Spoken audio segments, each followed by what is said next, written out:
अक्षय की sky force यानी patriotic movie को लोग फ्लॉप या फिर ऋतिक की फिल्म फाइटर की सस्ती कॉपी का नाम दे रहे हैं, पर ये सरासर गलत है क्योंकि ये मूवी जब मैंने देखी तो मुझे भी लगा कि हाँ कुछ खास नहीं है, पर एक्चुअली में जब सरगोधा अटैक 1965 की रियल स्टोरी के बारे में पढ़ा तो पता चला कि it's not about a movie, it's all about representing a real and untold history of our Indian sky force through a movie. इस मूवी में स्टार्टिंग से लेकर एंड तक जो भी हुआ है वो सब वास्तविकता में हुआ था। 1965 में हिंदुस्तान का पाकिस्तान में पहली बार घुसकर एक सर्जिकल स्ट्राइक करना, स्क्वाड्रन लीडर देवैया का पीएएफ के साथ बहादुरी से आखिरी सांस तक लड़ना, उनका एक F-104 स्टार फाइटर को मार गिराना, ये सारी चीजें आईएएफ के इतिहास में आज भी स्वर्ण अक्षरों में लिखी है और वहीं से ये फ्रेज ओरिजिनेट हुआ है, it's not the plane it's the pilot. वैसे तो बॉलीवुड हर स्टोरी को इतना मिर्च मसाला लगा के बताता है, पर 1965 के सरगोधा स्ट्राइक और स्क्वाड्रन लीडर एबी देवैया के कारनामे इतने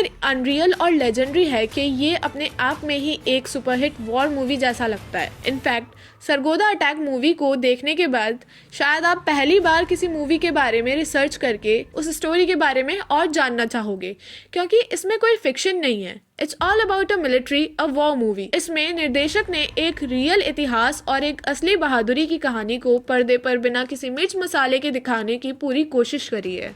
अगर आप इस मूवी को सच में फाइटर मूवी के साथ कंपेयर करना चाहते हो तो एक बार वापस देखो और बताओ कि क्या सच में ये कॉपी है। उस मूवी में पाकिस्तानी फाइटर्स को एनहेंस करके पाकिस्तानी बनाया गया है, पर इस मूवी में जो पाकिस्तानी एयरफोर्स के फ्लाइट लेफ्टिनेंट थे वो खुद जेन्युइनली इस कहानी का मेन हिस्सा है, जिन्होंने खुद एक अनसॉल्व्ड मिस्ट्री को सॉल्व किया है। जिस टैबी को सबने डिसअपियर यानी गुमशुदा बताया था उसके बारे में जानने में सबसे अहम हिस्सा अमजद हुसैन का ही था। ये भी हमारे देश के इतिहास का एक हिस्सा है कि वो जाबाज फाइटर जिन्होंने अपने स्क्वाड को बचाने के लिए एक मामूली एयरक्राफ्ट से अमेरिका के स्टार फाइटर को मार गिराया और कभी इंडिया वापस नहीं लौटे, जिनकी पूरी मिलिट्री को कोई खबर नहीं लगी। उन जाबाज फाइटर के बारे में पूरे 23 साल बाद पता लगता है, वो भी एक पाकिस्तानी फ्लाइट लेफ्टिनेंट से। और जहां ग्रुप कैप्टन अभिनंदन को वीर चक्र से सम्मानित किया गया, वहीं स्क्वाड्रन लीडर देवैया जिसका किरदार वीर पहाड़िया यानी टैबी ने निभाया है, वो एक इकलौते फाइटर थे जिन्हें अपनी बहादुरी के लिए पूरे 23 साल बाद परमवीर चक्र से सम्मानित किया गया। एट द एंड मैं यही बोलूंगी कि this movie is not just about the group captain OP Taneja that is Akshay Kumar,